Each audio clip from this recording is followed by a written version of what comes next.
আসসালামু আলাইকুম ভিউয়ার্স, বাংলাদেশের সর্বশেষ আপডেট সংবাদে আপনাদের স্বাগত। জানিয়ে দিব হাতে থাকা সর্বশেষ আপডেট বাংলা সংবাদ। প্রথমেই সংবাদ শিরোনাম। সালমানের বিরুদ্ধে ৩ মামলার তদন্ত প্রতিবেদন দাখিলের নতুন দিন ধার্য। এরপর জানিয়ে দিব সৌদি আরব থেকে ফিরতেই বিমানবন্দরে গ্রেফতার কুমিল্লার স্বেচ্ছাসেবক লীগ নেতা। এদিকে ফ্যাসিবাদকে রুখতে ছাত্র জনতার ঐক্য দৃঢ় রাখতে হবে। আরও জানিয়ে দিব ৯১৮ কোটি টাকা আত্মসাৎ এস আলমের ছেলেসহ আসামি ৫২। সর্বশেষ জানিয়ে দিব অন্তর্বর্তী সরকারকে যে পরামর্শ দিল হিউম্যান রাইট ওয়াচ। এতক্ষণ শুনছিলেন সংবাদ শিরোনাম, এবারে বিস্তারিত। তবে অনুরোধ থাকবে ভিডিওটিতে একটি লাইক করবেন এবং কমেন্ট করে জানিয়ে দিবেন কোন জেলা থেকে আপনি আমাদের এই ভিডিওটি দেখছেন। সালমানের বিরুদ্ধে ৩ মামলার তদন্ত প্রতিবেদন দাখিলের নতুন দিন ধার্য। সাবেক প্রধানমন্ত্রী শেখ হাসিনার বেসরকারি শিল্প ও বাণিজ্য বিষয়ক উপদেষ্টা সালমান এফ রহমানের বিরুদ্ধে আলাদা ৩ মামলার তদন্ত প্রতিবেদন দাখিলের জন্য আগামী ৮ এপ্রিল দিন ধার্য করেছেন আদালত। মঙ্গলবার ২৮ জানুয়ারি সকালে কারাগার থেকে সালমান এফ রহমানকে আদালতে হাজির করা হলে এ আদেশ দেন বিচারক। মঙ্গলবার ২৮ জানুয়ারি সালমানের বিরুদ্ধে নবাবগঞ্জ থানার ২টি হত্যাচেষ্টা মামলায় ও দোহার থানার একটি হত্যা মামলার তদন্ত প্রতিবেদন দাখিলের দিন ধার্য ছিল। তবে তদন্ত কর্মকর্তারা এসব মামলার প্রতিবেদন দাখিল করতে পারেননি।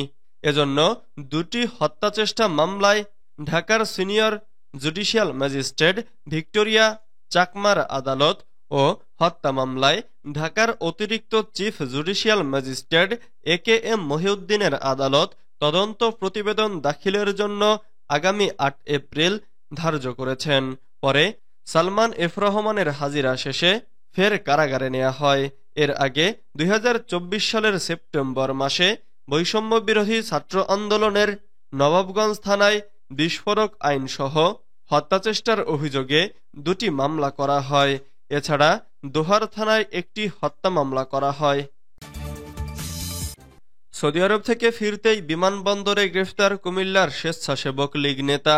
সৌদি আরব থেকে দেশে ফিরেই রাজধানীর হযরত শাহজালাল আন্তর্জাতিক বিমানবন্দরে গ্রেফতার হয়েছেন কুমিল্লার দেবিদ্বার উপজেলা স্বেচ্ছাসেবক লীগের সাধারণ সম্পাদক সাদ্দাম হোসেন।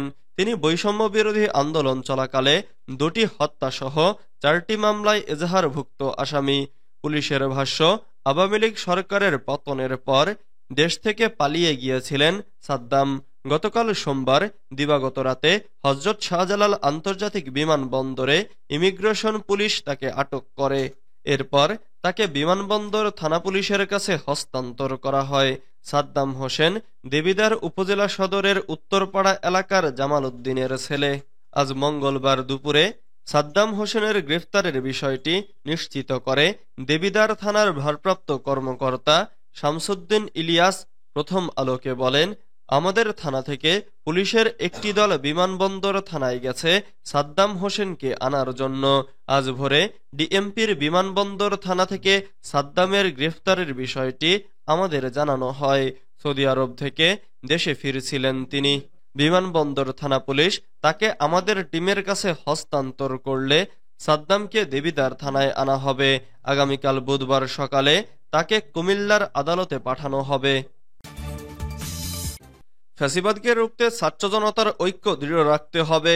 পতিত স্বৈরাচার শেখ হাসিনার গুম-খুনের রাজনীতি এবং আওয়ামী লীগের দোসরদের রুখতে হলে ছাত্র জনতার জুলাই বিপ্লবের ঐক্যকে আরও দৃঢ় রাখতে হবে বলে মন্তব্য করেছেন জাতীয় নাগরিক পার্টি জাগপার আন্তর্জাতিক বিষয়ক সম্পাদক ও যুক্তরাষ্ট্র শাখার সভাপতি এএসএম রহমত উল্লাহ ভূঁইয়া।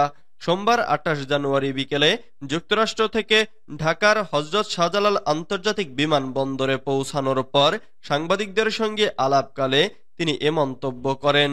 এএসএম রহমতুল্লাহ ভূঁইয়া বলেন, জুলাই বিপ্লবের মধ্য দিয়ে ছাত্র জনতার রক্তের বিনিময়ে আমরা পতিত স্বৈরাচার শেখ হাসিনার কবল থেকে বাংলাদেশের সার্বভৌমত্ব রক্ষা করতে পেরেছি। কিন্তু বাংলাদেশের কিছু কথিত রাজনৈতিক দলের নেতাদের নোংরা রাজনীতির খেলায় জুলাই বিপ্লবের ঐক্যে এখন ফাটল ধরানোর চেষ্টা করা হচ্ছে। 918 কোটি টাকা আত্মসাৎ, এস আলমের ছেলেসহ আসামি 52।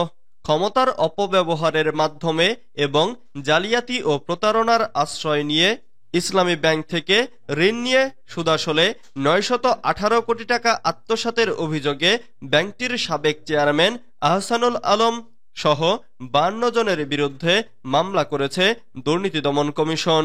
আহসানুল বিতর্কিত ব্যবসায়ী এস আলম গ্রুপের মালিক সাইফুল আলমের ছেলে। মঙ্গলবার 28 জানুয়ারি দুদক থেকে এ মামলা করা হয়েছে বলে কমিশনের মহাপরিচালক মোহাম্মদ আক্তার হোসেন সাংবাদিকদের জানিয়েছেন।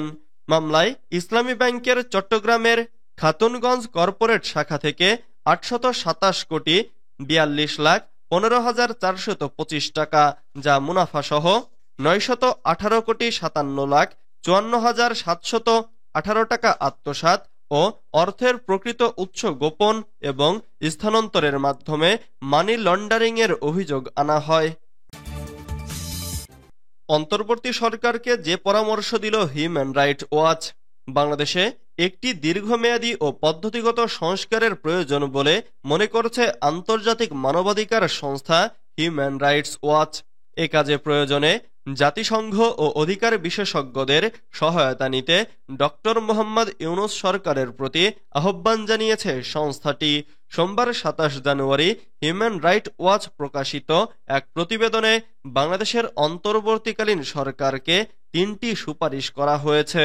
প্রতিবেদনে বলা হয়েছে, বাংলাদেশে অভ্যন্তরীণ প্রয়োজনীয় প্রাতিষ্ঠানিক পরিবর্তন এবং জবাবদিহিতা শুরু করেছে অন্তর্বর্তী সরকার, কিন্তু সাম্প্রতিক স্বেচ্ছাচারী গ্রেফতার এবং প্রতিশোধমূলক সহিংসতার ঘটনাগুলো দীর্ঘমেয়াদী পদ্ধতিগত সংস্কারের প্রয়োজনীয়তার ওপর জোর দিচ্ছে। হিউম্যান রাইটস ওয়াচ বলছে, বাংলাদেশে ছাত্র জনতার রক্তক্ষয়ী এক গণঅভ্যুত্থানে ক্ষমতাচ্যুত হয়ে দেশ ছাড়েন শেখ হাসিনা। শেখ হাসিনার বিরুদ্ধে এ লড়াই ছিল গণতন্ত্রের জন্য লড়াই এবং স্বৈরাচারের বিরুদ্ধে লড়াই। প্রায় 1000 মানুষ এ লড়াইয়ে প্রাণ হারিয়েছেন, যা বাংলাদেশের সামনে অধিকার সচেতন সম্মানিত ভবিষ্যৎ গড়ে তোলার এক যুগান্তকারী সুযোগের সূচনা করেছে। হাসিনার পতনের পর ছাত্রদের সমর্থনে বাংলাদেশে একটি অন্তর্বর্তীকালীন সরকার দায়িত্ব গ্রহণ করেছে, যার প্রধান হিসেবে নিযুক্ত হয়েছেন নোবেল বিজয়ী অর্থনীতিবিদ ডক্টর মোহাম্মদ ইউনূস। তিনি প্রতিশ্রুতি দিয়েছেন, দেশে অবাধ ও সুষ্ঠু নির্বাচন অনুষ্ঠানের আগেই গুরুত্বপূর্ণ সংস্কার কাজগুলো করে যাবেন। তবে হিউম্যান রাইটস ওয়াচ এখানে দ্রুত এবং কাঠামোগত সংস্কারের দিকে জোর দিচ্ছে। সংস্থাটির এশিয়া পরিচালক এলেন পিয়ারসন বলেছেন, অন্তর্বর্তীকালীন সরকার যদি দ্রুত এবং কাঠামোগত সংস্কার না করে, যদি এই সংস্কারগুলো ভবিষ্যতে যারা ক্ষমতায় আসবে তাদের দ্বারা যে কোনো দমনপীড়নের সুযোগ বন্ধ করতে না পারে, তাহলে এই কষ্টার্জিত অগ্রগতি হাতছাড়া হতে পারে।